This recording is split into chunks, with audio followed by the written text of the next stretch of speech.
To introduce myself a little, I'm a 27-year-old woman. I was raised to believe in fairies like my mother was. However, this belief was much stronger when I was a child, and by the time I became a teenager, I started to feel that I had grown out of it. My mother had a similar experience, believing in fairies strongly as a child, but losing that belief gradually as she got older. And actually, the first story I want to share is not mine, but my mother's. This happened when I was around 15. My mother was alone in the back garden, weeding around our raspberry patch. She was deep in conversation with herself. I have the same habit, talking to myself when I'm alone or when I think I'm alone. But anyway, at some point in my mother's lone conversation, she randomly said out loud, "I can't believe I ever believed in fairies." And with that, she continued to work in the garden, quietly in the hot California sun. Approximately a week later, she returned again to work on the same area of the garden. It was a bright, sunny day around noon, or later, because the sun was up high in the sky. There she was, yanking dead golden grasses away from the raspberries, when she started to hear a commotion above her. Just adjacent to this part of the garden was a huge and beautiful pine tree. If I had to guess, I'd say it was about 60 or 70 years old back then. 4.5 feet or 5 feet around. I don't even know how tall. Just know that it was massive and gorgeous. Way up in this tree, my mother saw a squirrel chattering angrily at something and making a whole lot of noise.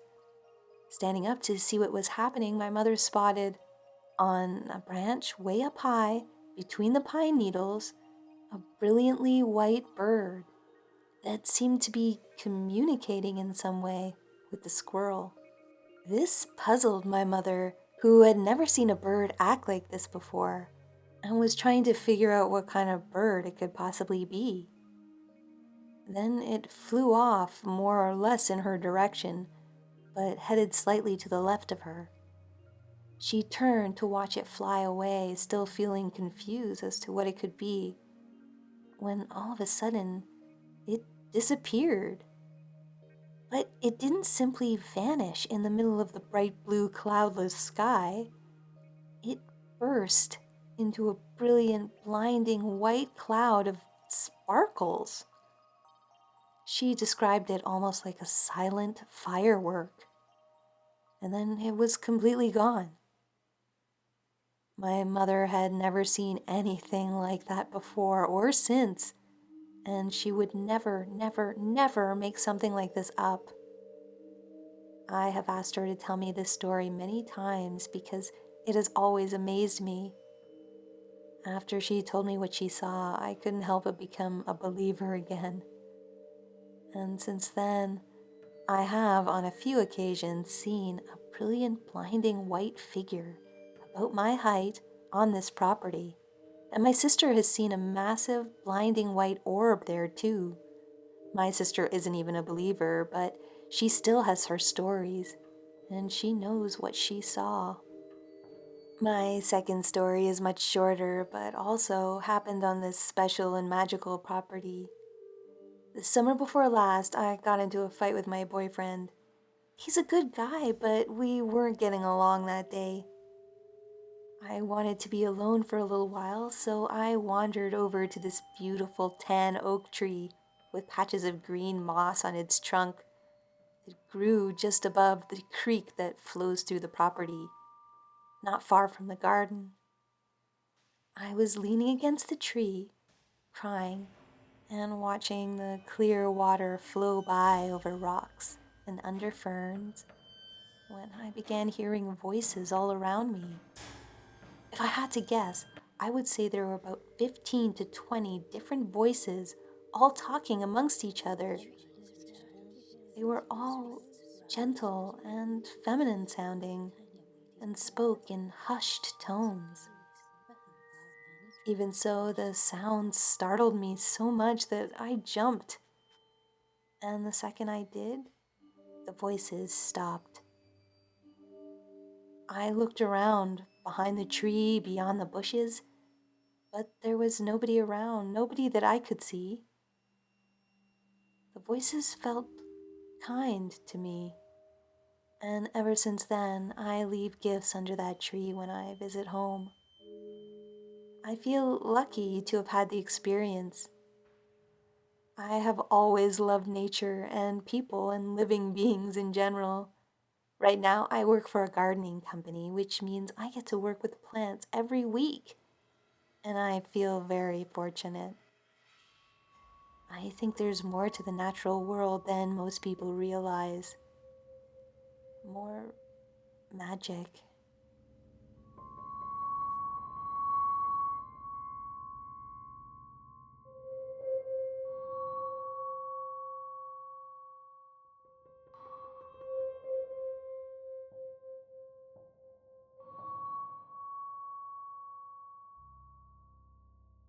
This happened in England, in Dorset, in the garden behind my home.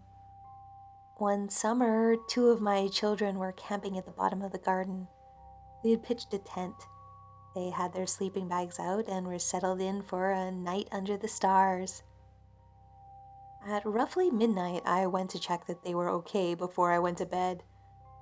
But as I approached the tent, I could hear whispering in the garden and giggling.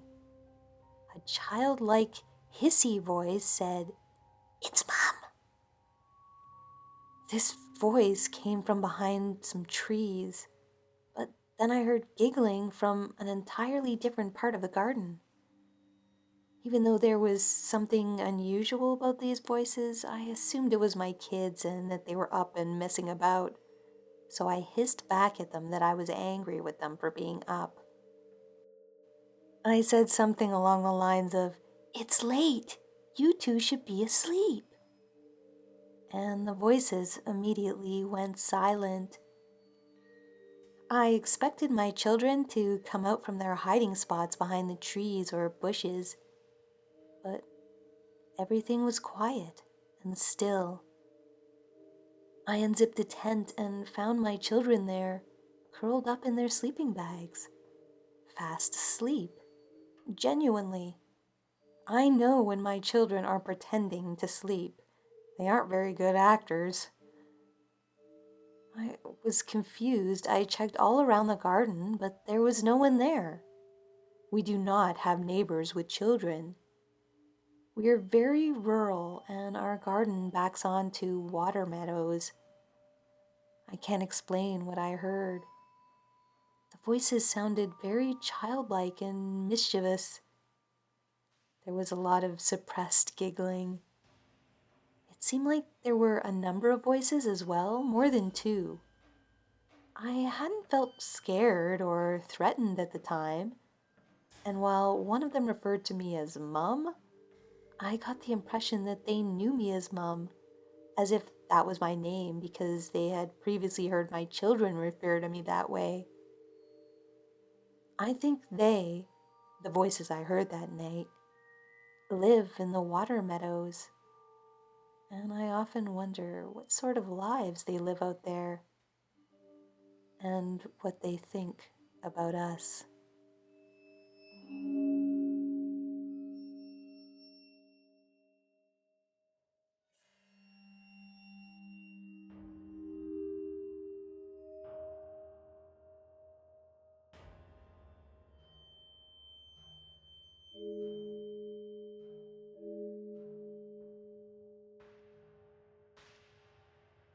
My paternal grandmother was Irish, and when I went to live there in 2007, I felt I had gone home. I love the country and all the green. The photos of Ireland you can see online do not exaggerate. In fact, the real thing is even more beautiful than any photograph could capture. It is little wonder then that a place of such natural beauty would be home to fairies. I was staying in a house in County Cork. It was yew-lined on the side and had an orchard at the end. On the day of the incident, We had a solid type fog that lingered all throughout the day and into the evening. I spoke to a neighbor, an old farmer, who remarked casually that puka come down in the mist and advised me to be cautious. I didn't know too much about puka or fairies in general and took what he said to be a charming local eccentricity. It was November Eve. A massive full moon hung low in the sky, and there was a spooky, magical feeling on the air. I went out into the back garden to admire the moon, and there, running in and out of the bushes, I saw little goblin-y type men giggling and tumbling and scurrying around the garden. They were about 2 feet tall, with dark skin and big noses. They were dressed in raggedy clothing. I couldn't believe it. I could see them clearly. They were little men. They didn't seem to notice me, and if they did, they weren't bothered. I then became aware of streams of music rising out of the silence. It was hypnotic, but also made me feel sick. I closed my eyes for a second, and when I opened them again, the goblin men were gone, and the music had stopped. I just knew they were fairies. I don't know what fairies are, but I think they have something to do with ancestral spirits. I don't know why I was able to see them that day either, though I have felt and seen strange things all my life. I learned when going to school to keep quiet about these strange senses of mine. I can't explain those senses or my experience that night, but I am thankful for it.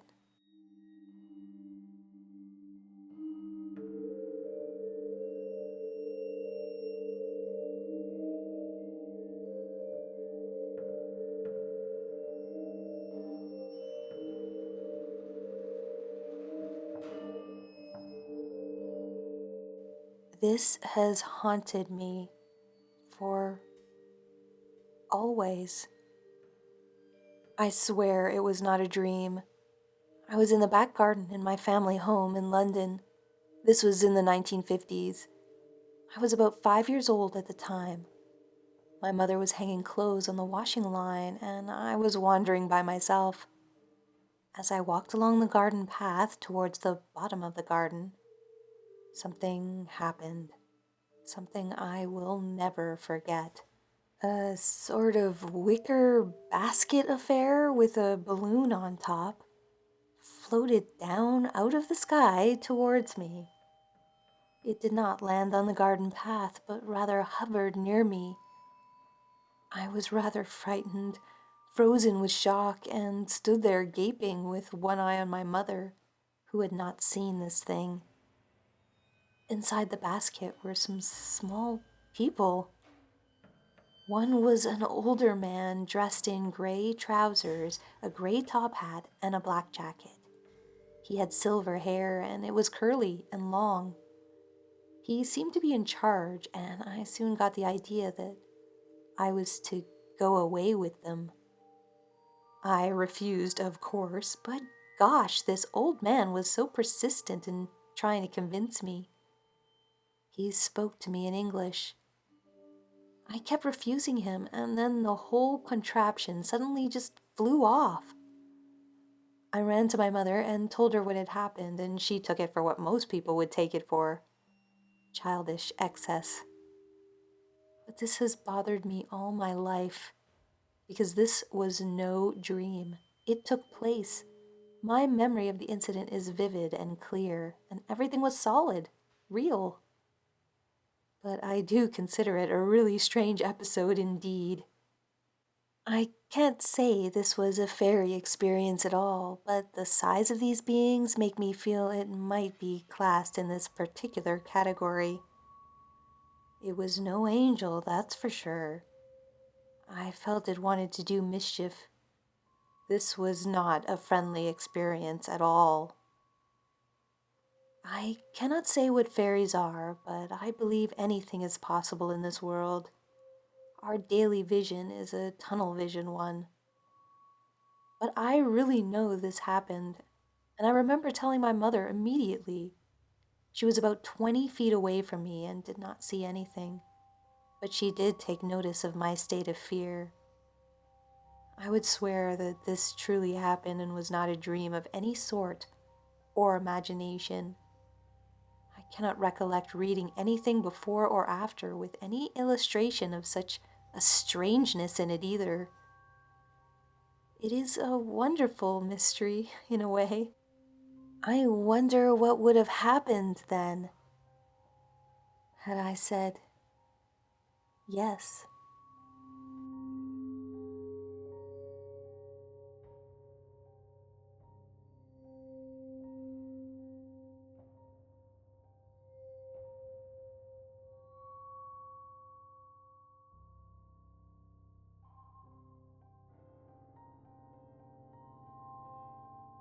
It was the 1980s. I was a teenager at the time, sitting underneath a willow tree in the back garden behind my family's home. The house backs onto a wooded area, and the garden just gives way to the woods. As I sat there, slouching, relaxed, a kind of electrical tingle rushed over my skin, and I immediately sat up straight.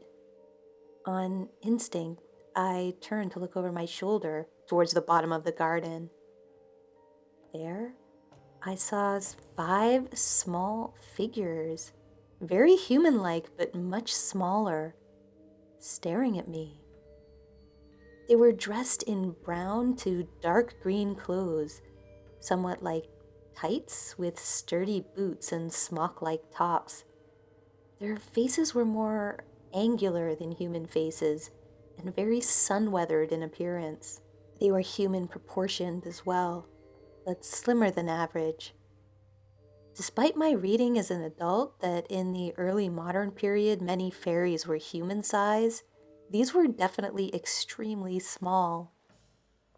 They were emitting sounds, similar but not exactly like the sound of kittens when they mew at each other. And I thought for a moment that maybe they were trying to communicate with me. I didn't move. I could hardly breathe for surprise. We stared at each other for a short period of time, and I started to feel an unspoken exchange of understanding pass between us. Very hard to articulate, but I got the sense that they meant me no harm and were just curious. And then they marched off underneath a bush. This was not the first or the last non-normal experience I'd had, but it is the only one in which I would say the entities encountered were decidedly fairy-like. And yet it shook me to my core. The memory of it remains vivid to this day, like it happened yesterday instead of all those years ago. The beings I saw were clearly physical, and all their characteristics suggested the hidden folk rather than any other alternative. I think there are whole categories of hidden folk we know less about now than in earlier periods of our history. I wish we could get that knowledge back. I wonder sometimes if our ancestors and the fairies communicated with one another once upon a time, and if we could find a way somehow to communicate with them again.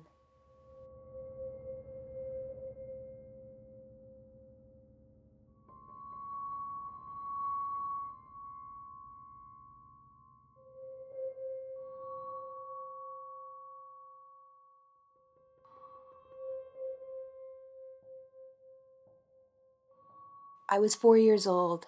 At the time, my granddad, who was very wise and had all sorts of folk knowledge, was very interested in gardening. The garden behind his house had a small pond surrounded by various plants and flowers. One day, I was helping him out. We were by the pond pushing a few small plants into the ground. He was instructing me, with his hand on top of mine to help my small hands push the soil down correctly. There was a breeze that day. The rush plants around the pond were moving because of the wind, and neither one of us realized that one of the rushes was moving more than it should have been. I remember it distinctly. I heard a sound, light, airy, almost like bells, but more high-pitched and fast. Then a small, slightly dark-colored creature walked out from under the rush. It had a small head and big ears. Its arms weren't visible, but its legs were very short. It had a sort of limp, and only one big wing on its back, which was black in contrast with its lighter body. I was startled when I saw it, but not afraid. My granddad picked me up and put me on his lap. He pointed at the creature and said, rather matter-of-factly, that it was a fairy and that they lived in his garden. He said this as casually as if he was describing a mole or a badger, so I just accepted it in the way that children do. I said hello to the fairy, but it didn't reply. There was a slightly dark aura around it, and it moved slowly. It then picked up a small pebble and walked off, disappearing once more under the rush plants. This is the only memory I have of being this small, and I'm glad it is. My granddad would later tell me that fairies were common in the area, and I had no reason to doubt him. The experience seemed too much like a fairy to be anything else. I think fairies are anomalous beings who can be good or bad, and are often quite small.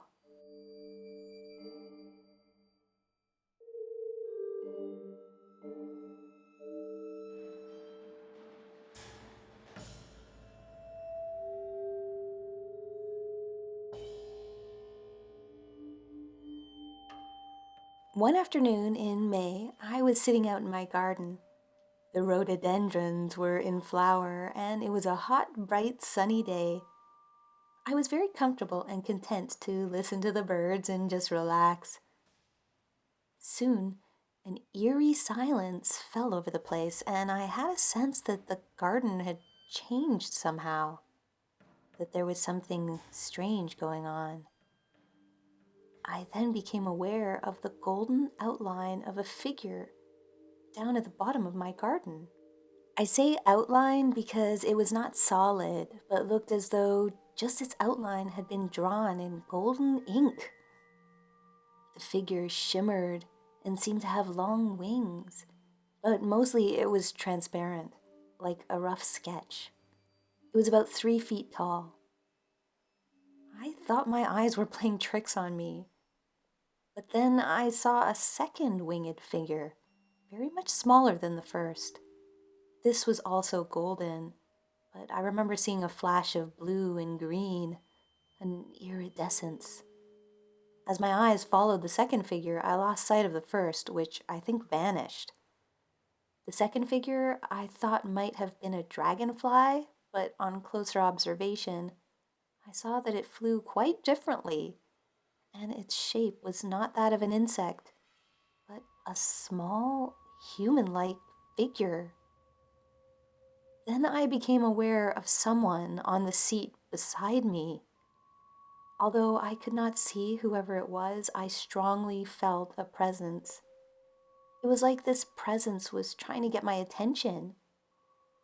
I could even see something pressing on my left upper arm, moving my clothing. This didn't last very long, and soon the garden went back to normal and all the usual sounds returned. I was a little disappointed, actually. I felt right away that I had just had a fairy experience. And I had the strong impression that I was meant to see them that day, and they were pleased about it. I, I also felt like they were reaching out to me and that I had missed something something important that they'd wanted to tell me. Even so, it was a lovely experience, totally benign. I was amazed to see how the fairies did kind of look the way they appear in traditional tales. I believe I may have had other glimpses of fairies since that day. May-June is a particularly good time for seeing them in my garden. I have photos of strange mists in the area of the garden from other years, too. Where I live, in Wales, is on the Celtic fringe, and the whole country has a reputation for fairies. In fact, I suspect we've had a house brownie here ever since we moved in 2000, but that's quite another story. I think fairies are spirits attached to the land and operating in another world very close to ours that sometimes touches and allows us to interact. And I think that the gentle people should always be treated with respect. I hate the idea of people trying to banish them, even if they can sometimes be a bit mischievous. There's plenty of space for us all to coexist peacefully, and I think they have a great deal to teach us, if we let them.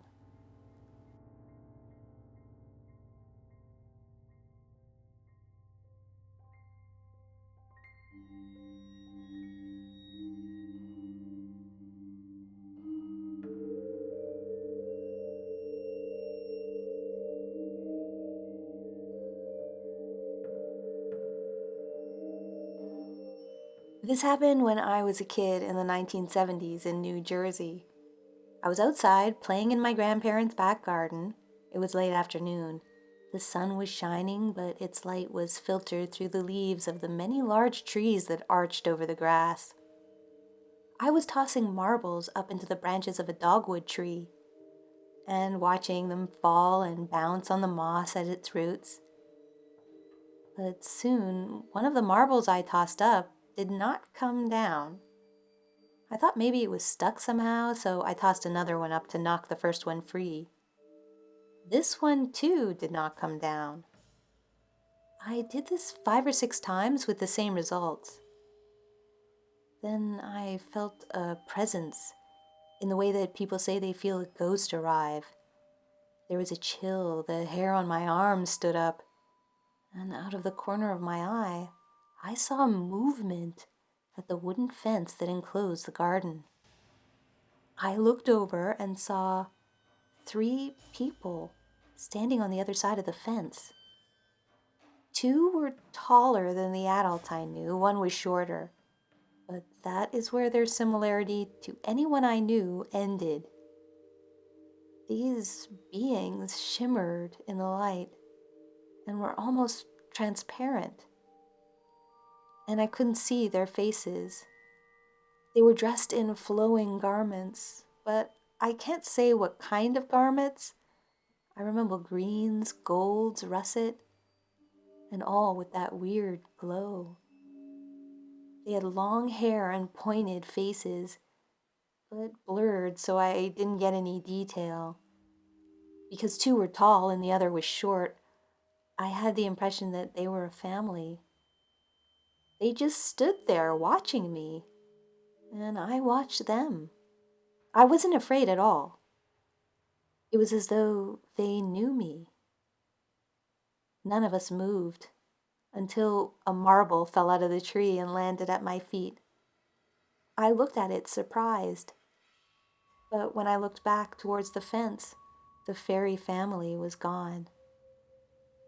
The next day, I went back to the dogwood tree. All of the marbles I lost the day before were there in a neat circle on the moss. I found out years later as an adult that that place had a reputation for ghosts. It happened in a garden, which of course anything can happen in a garden. But what it felt like was an extension of the natural world, if that makes sense. Aliens come from different worlds, and ghosts are spirits in our world. But these things I saw were of the green world. They came from it and went back into it. I think they wanted me to go with them.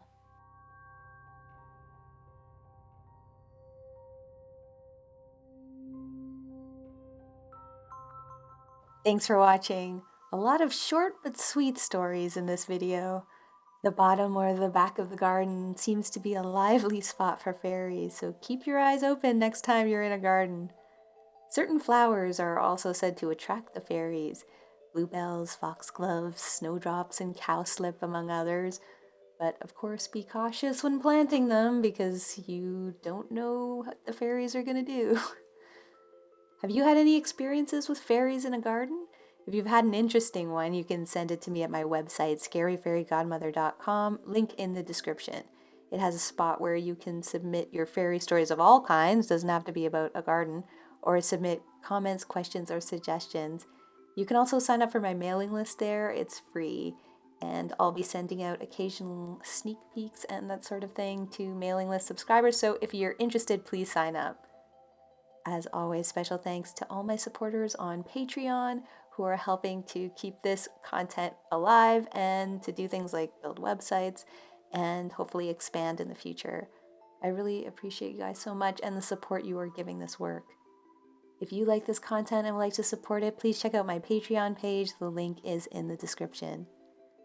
The stories in this video came courtesy of subscribers and the fairy census, so thanks to everyone who submitted their stories. The stories were edited just for dramatic and narration reasons. If you would like to read the original census stories, the link to the census is in the description. And if you've had a fairy experience and would like to share it, you can email it to me or submit it on the website. Please comment below, tell me what you thought of these stories, like, share, and subscribe if you're new, and hit the bell to receive notifications of new videos. And until next time, this has been a visit from your scary fairy godmother.